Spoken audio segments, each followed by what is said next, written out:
मजबूरी में प्रशांत किशोर के और जन स्वराज के डर से शोषण तो होना ही है। जब ये आप अपने घर से बाहर जब काम करने जाएंगे है तो शोषण तो हाँ, ये सपना वो पहले देखते थे जब तक जन स्वराज नहीं आया था। नमस्कार, मैं संजय कुमार, आप लोग देख रहे हैं BBW न्यूज़ 24। अभी मैं बैठा हूँ सीतामढ़ी विधानसभा में बैठा हूँ और मेरे साथ जिला संगठन अध्यक्ष महान सिंह कुशवाहा जी है और इनसे कुछ जानने का प्रयास करेंगे कि अभी जन स्वराज के जो मोटिव है, 5 मोटिव है, उन पे हम बात करेंगे। ज़्यादा नहीं, 2-2 मिनट की बात करेंगे, 2-2 मिनट लेंगे हर एक चैप्टर पे। सर ये बतलाइए कि जन स्वराज का मोटिव है जन स्वराज आएगा 5 काम हो जाएगा। सर 5 काम पे 2-2 मिनट आप सर बतलाइए सर, कि पब्लिक को थोड़ा लगे कि हाँ। सबसे पहले मैं आपको और आपके चैनल के जितने भी दर्शक हैं, मैं सभी लोग को प्रणाम, आदाब, नमस्कार करता हूं। मेरा नाम हुआ महान सिंह कुशवाहा और मैं सीतामढ़ी जिला संगठन के पद पर कार्यरत हूं। 5 काम जो जन स्वराज का है वो सबसे पहला जो हमारा विजन है, सबसे प्रथम पलायन को रोकना। बिहार में अभी सबसे बड़ी समस्या पलायन है और पलायन को रोकना जन स्वराज का सबसे प्रथम मकसद है।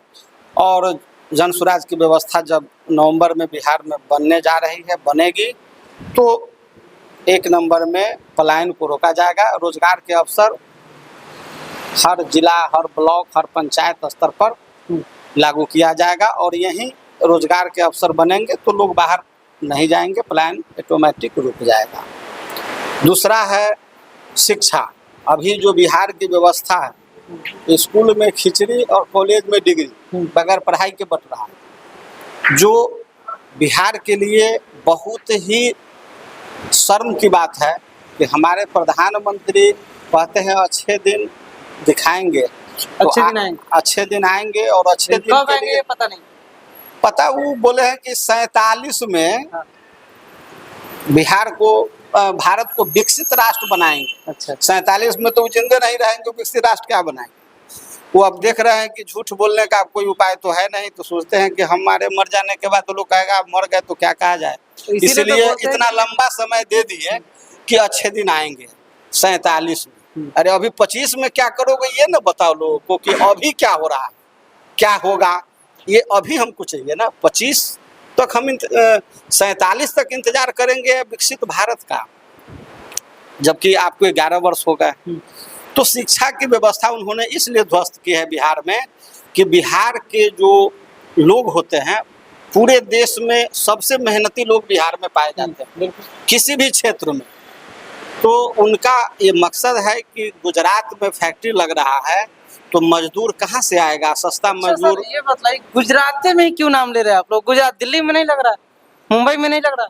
देखिए, मुंबई और दिल्ली में लग रहा है तो वो तो एक अलग चीज है। हर राष्ट्र का विकास के लिए राज्य का विकास होना जरूरी है, तो सब दिन से विकसित रहा है वो लोग और वहाँ विकास हो रहा है, ठीक है। लेकिन प्रधानमंत्री जिस राज्य के हैं तो उनका धर्म बनता है कि जब वो गुजरात से प्रधानमंत्री बने हैं तो उनका धर्म है कि पूरे देश स्तर पर हर राज्य को गुजरात के समकक्ष ला करके खड़ा करना।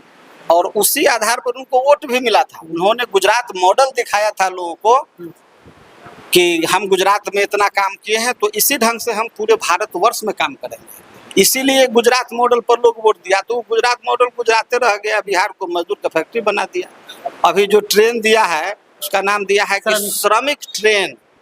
अब बताइए, अच्छा, ये नहीं लगता कि आपको बिहार के जो लेबर क्लास लोग हैं जो बाहर में आते हैं उनको ऊपर शोषण किया जाता है? पूरा शोषण होता है। 19 से पहले महाराष्ट्र में, बम्बई में जितने लोग बिहार के रहते थे उनके साथ बहुत ज्यादती होती थी, मारपीट भी होता था, वहाँ काम कराकर पैसे नहीं दिए जाते थे। 2019 में जब प्रशांत किशोर जी उद्धव ठाकरे का वहाँ मैनेजमेंट करने गए थे तो उन्होंने वहाँ मैनेजमेंट किया और उनके मैनेजमेंट से जब वहाँ सरकार बनी थी शिवसेना की, तो उद्धव ठाकरे ने प्रशांत जी से कहा कि आपके बदौलत हमारी सरकार बनी है तो आप मांगिए, हमसे क्या मांगते हैं। तो प्रशांत जी ने एक ही चीज़ मांगा था कि हमको इस काम के बदले में आप पैसे मत दीजिए, कोई गिफ्ट मत दीजिए, एक ही गिफ्ट हमको दीजिए कि हमारे बिहार के लोग जो मजबूरी में आपके यहाँ काम करने आते हैं उनके साथ कोई जाति नहीं हो, उनको कोई मारा पीटा नहीं जाए, उनको अच्छे से मजदूरी दिया जाए। इसलिए कि महाराष्ट्र में जो भी लोग बिहार से आ रहे हैं वो मजबूरी बस आ रहे हैं। क्या प्रशांत जी की बात से महाराष्ट्र के जो सरकार है, जो पहले सरकार थे अब तक चेंज हो गए, क्या उनको लगता है कि अभी ऐसा हो रहा है जो बात बोले थे? हाँ, 19 के बाद अभी तक महाराष्ट्र में ऐसा एक भी घटना नहीं घटा है जिससे ये लगे कि वहाँ की सरकार या वहाँ की पब्लिक बिहारियों के साथ कोई अधिक जाति कर रहा है। 19 से बहुत सुधार में है। आपको लगता है? हाँ, एकदम लग रहा है। और वहाँ के मजदूर आते भी हैं तो बोलते भी हैं कि प्रशांत किशोर के आने के बाद हम लोग को बहुत राहत यहाँ मिला है।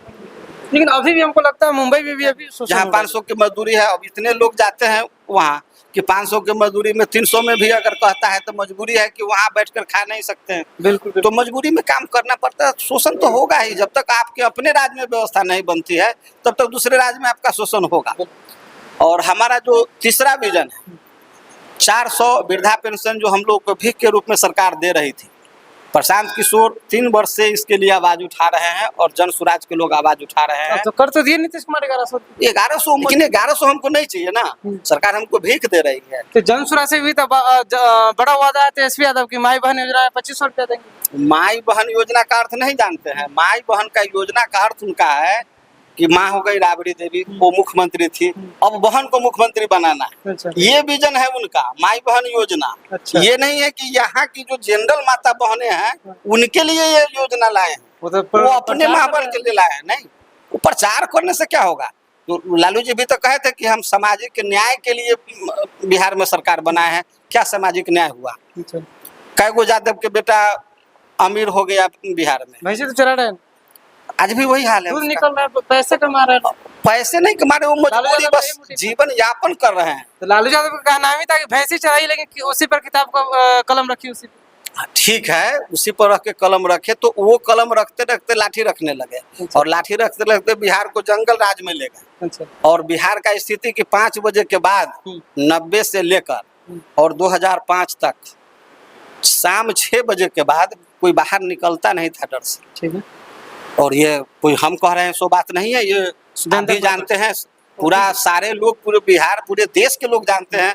और सामाजिक न्याय का नारा देकर आए थे और सामाजिक न्याय अपने परिवार का किए, अपने सांसद बने, मंत्री बने, मुख्यमंत्री बने, वाइफ को मुख्यमंत्री बनाए, बेटा को मुख्यमंत्री बनाए। और अब मुख्यमंत्री बनने के अब बेटा को फिर मुख्यमंत्री बनाना चाह रहे हैं। क्या अगर जातिवाद ही वो करते तो यादव में और पढ़ा लिखा लड़का नहीं है बिहार में? बहुत सारा है। लेकिन वो क्यों चाहते हैं कि हमारा बेटा 9वां पास नहीं है और मुख्यमंत्री बने? इसलिए कि उनको दूसरे से मतलब है नहीं। राजगद्दी तो चाहिए, राजगद्दी के लिए तो कर रहे हैं ना। तो राजगद्दी तो 15 साल उनको दिया गया था, तो क्या किए बिहार के साथ?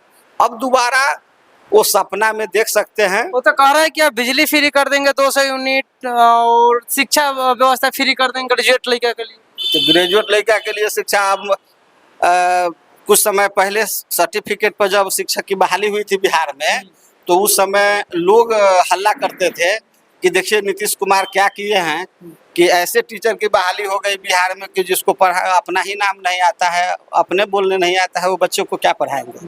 तो हमारा जो राजा होगा वो अगर 9वां फेल है, जो राजा ही अगर हमारा गड़बड़ हो जाएगा, वो क्या प्रोफेसर पर निगरानी कर पाएंगे, वो क्या डॉक्टर पर निगरानी कर पाएंगे, वो क्या स्वास्थ्य विभाग देखेंगे, क्या देखेंगे दूसरे विभाग को, जिनको खुद जानकारी नहीं है। वो संविधान पढ़ नहीं सकते हैं, अभी भाषण उनका सुनते होइएगा, तजुर्बा उनको बोलने नहीं आता है, फर्राटेदार उनको बोलने नहीं आता है। तो जो आदमी का हिंदी का उच्चारण नहीं कर सकते हैं, वो क्या डॉक्टर इंजीनियर पर कंट्रोल कर पाएंगे, स्वास्थ्य व्यवस्था कैसे सुधार पाएंगे, स्कूल की व्यवस्था कैसे सुधारेंगे। MA PhD होल्डर सब टीचर होते हैं। तेजस्वी यादव कुछ दिन पहले पटना बापू धाम सभागार में जब आए थे, वहाँ पे उनका सभा था, युवा संवाद, युवा जन संसद, ऐसी कुछ सभा लगा था। तो उसमें बोले थे कि हम 9वीं फेल थे, ये छोड़िए, लेकिन आप लोग देखिए कि आप लोग के लिए हम क्या क्या व्यवस्था करने जा रहे हैं। 2025 में मेरा सरकार बनने जा रहा है। 2025 में तो सरकार तो मजबूरी, बस नीतीश कुमार को बदलने के लिए लोग मजबूरी में तेजस्वी यादव की तरफ चले जाते थे कि अब एक तरफ कुआं है, एक तरफ खाई है, तो जाना तो कहीं न कहीं तो होगा ही।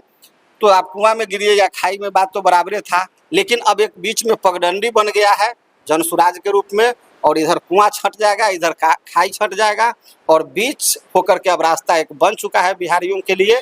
और बिहार में जन सुराज की व्यवस्था बनेगी और पलायन रुकेंगे, शिक्षा की व्यवस्था सुदृढ़ होगी। महिलाओं के लिए महिलाओं को स्वावलंबी बनाने के लिए, अपने पैर पर खड़ा करने के लिए पूंजी की आवश्यकता है। बिल्कुल। महिलाएं चाहे तो घर में पापड़, तिलौरी, अचार, बहुत सारा ऐसा बिजनेस है कि घर में बैठ के कर सकती है, तो उसके लिए पूंजी नहीं है। और अभी का जो सिस्टम है बिहार सरकार का कि किसी भी बैंक में आप चले जाइए, आपका चप्पल खिया जाएगा लेकिन लोन नहीं। इसलिए नहीं मिल पा रहा है कि अभी जो वर्तमान स्थिति जो बिहार की है, 4,70,000 करोड़ रुपया जो बैंक में बिहारियों का हर साल जमा होता है, वो भारत सरकार, RBI का ये निर्देश है कि उसका कम से कम 70 से 80% रुपया जिस राज्य का पैसा होता है उस राज्य में खर्च करना है, लोन के रूप में देना है लोगों को कि लोग अपना रोजगार करेंगे। लेकिन अभी के समय में केवल हम लोगों को 30 से 35% ही दिया जा रहा है, और वही पैसा मोदी जी गुजरात, तमिलनाडु, महाराष्ट्र, दिल्ली, पंजाब, हरियाणा में भेज करके उधर विकसित कर रहे हैं। और बिहार को और एक तो पिछड़ा था ही। जी, तो इसीलिए तो विकसित कर रहे हैं, तब तो श्रमिक ट्रेन चला रहे हैं कि यहाँ से लेबर जाए गुजरात में काम करे। हाँ, तो उसमें दिक्कत क्या है? वो आप बढ़िया ही बात बतला रहे हैं। नहीं तो हम क्यों लेबर जाने के लिए तैयार भी? लेबर जाने के लिए मजबूरी में तैयार है, उसके पास कोई विकल्प था नहीं इसलिए। लेकिन अब लोग तैयार नहीं है। आप जितने भी बाहर रह रहे हैं, कम से कम 1 करोड़ से ऊपर लोग बिहार से बाहर है, ज्यादा युवा, कम से 100 में 70%, तो कम से कम 4-5 करोड़ होगा। अब उतने लोग इस बार बिहार में, चुनाव भी बहुत अच्छे समय पर चुनाव आयोग ने दिया है कि दीपावली और छठ के बीच में होने जा रहा है। दीपावली में अधिकतर लोग हरा जाते हैं, तो जो आएंगे वोट गिरा करके ही जाएंगे। तो उसमें से देखिएगा 99% वोट केवल जन सुराज को मिलेगा। और ऐसा अभी कुछ दिन पहले उसका उदाहरण है कि मोदी जी और अमित शाह जी ने दिल्ली में एक सेमिनार किया था बिहारी मजदूरों को बुला करके कि आप लोग को हम सरकारी व्यवस्था से बिहार में ले चलेंगे और वहां आप लोग बीजेपी को वोट करेंगे। लेकिन उस मीटिंग में जितने भी श्रमिक आए, उन्होंने प्रशांत किशोर का नाम लिया और कहा कि नहीं, रोजगार के लिए, पलायन के लिए अगर कोई काम कर रहा है बिहार में, उसका नाम प्रशांत किशोर है, जन सुराज है। तो सरकार अब पीछे हट गई है, अब लोगों को अपने खर्चे से ही आना होगा। अब सरकार उसमें खर्चा नहीं देने जा रही है। उनको ये डर है कि ले जाएंगे हम अपने खर्चा से और वोट दे देगा जन सुराज। लेकिन लोग फिर भी दिवाली में आएंगे ही, और इस बार के बाद उनका ये अंतिम दौर होगा बाहर का। जब वो दिवाली में इस बार आएंगे तो छठी मैया से व्रत हम लोग भी मान रहे हैं। लगता है कि जो बाहर से आएंगे का जन सुराज के वोट देने आएंगे तो छठ मनाने, लेकिन वो अपने लिए भी भविष्य बना करके इस बार जाएंगे कि जब वो छठ में आएंगे तो अगला छठ जो 26 का छठ होगा, उसके लिए उनको बाहर से आने की जरूरत नहीं पड़ेगा। वो कंटिन्यू बिहार में ही रोजगार की व्यवस्था बनेगी और वो अस्थायी रूप से बिहार में ही स्थापित हो जाएगी। चलिए, एक बार सीतामढ़ी वासियों के जन सुराज की तरफ से मैसेज दीजिए कि कैसे जन सुराज से जुड़े रहे। देखिए, जन सुराज एक विकल्प के रूप में हम लोग को मिला है। आजादी के बाद ऐसा कोई भी नेता नहीं मिला जो अपना खून पसीना बहाकर और राज्य के विकास के लिए अपना सब कुछ दांव पर लगा दिया। वो एक ऐसा प्रशांत किशोर ही है जो इतना व्यवस्था होने के बाद, जो UN रिटर्न है, जो पूरे संसार लेवल के लोग हैं बिहार में वर्तमान समय में, उनसे अधिक पढ़ा लिखा और मैनेजमेंट गुरु कहा जाता है उनको। ऐसे लोग अगर एक वोट के लिए हमारे विकास, बिहार के विकास के लिए अगर हमारे बीच आए हैं, तो हम सभी लोग से अपील करना चाहेंगे कि सब, हर बार हमने मुर्गा भात खाकर, पैसा लेकर, जात पर, धर्म पर वोट किया, कम से कम एक बार अपने बच्चे के लिए, रोजगार के लिए, पलायन को रोकने के लिए, खेती की व्यवस्था को सुदृढ़ करने के लिए, महिलाओं को अपने पैर पर खड़ा करने के लिए और पेंशन 2000 बुजुर्गों का करने के लिए, बिहार के विकास के लिए कम से कम एक बार जाति धर्म से ऊपर उठकर जन सुराज को वोट करे और बिहार को विकसित राज्यों में शामिल करे। नमस्कार, जय हिंद, जय बिहार, जय जन सुराज। धन्यवाद। आप लोग देखते रहिए BBW News 24 यूट्यूब और फेसबुक से जुड़े रहिए, सब्सक्राइब कीजिए और कमेंट कीजिए, शेयर भी कीजिए। चलिए।